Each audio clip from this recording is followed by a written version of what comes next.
அழுது நிற்கிய குழந்தைக்கு விளையாட்டு காட்டிய அந்த சிவப்பு பட்டாம்பூச்சிக்கு தெரியாது அது சோரட்ட அந்த வீட்டில் பசி போக்கியாக இருந்தது என்று.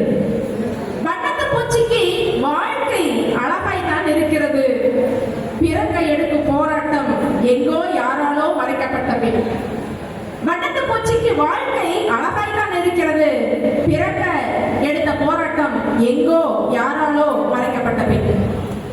எங்காவது சுட்டி காட்டப்படும் எடுத்துக்காட்டுகளில் பட்டாம்பூச்சியா இரு என்கிறார்கள். எங்காவது சுட்டி காட்டப்படும் எடுத்துக்காட்டுகளில் பட்டாம்பூச்சியா இரு என்கிறார்கள். வண்ணத்தோடு இருப்பதா போராட்டத்தோடு இருப்பதா என்பதை விளக்காமலேயே அவள் ஒரு பட்டாம்பூச்சி என்கிறார்கள். அவள் ஒரு பட்டாம்பூச்சி என்கிறார்கள்.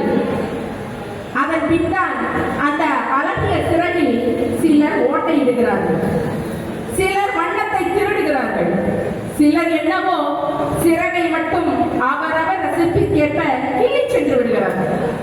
பட்டாம்பூச்சிகள் ஒரு இயற்கையின் கவிதைகள். கவிதைகளில் பொய் இருக்கலாம், பட்டாம்பூச்சிகளில் அல்ல. கவிதைகள் என்றெண்ணி பொய்யை புகுத்தி வண்ணத்து பூச்சியை வன்முறை செய்து விடுகிறார்கள். பட்டாம்பூச்சிகளுக்கு எப்போதுமே தெரிவதில்லை அவற்றில் கொட்டி கிடக்கும் பேரழகு பொக்கிஷங்கள். அடையாளப்படுத்திக் கொள்ளும் முன்னே நிறமிழக்கச் செய்யும் சமூகத்தின் முன் பட்டாம்பூச்சிகள் அதிபயங்கர போராளிகள்.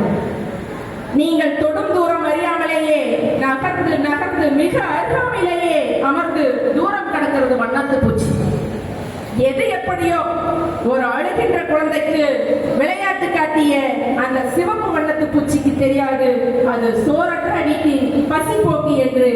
அப்படியே இருந்து விடுங்கள் ஒரு அழகிய பட்டாம்பூச்சி.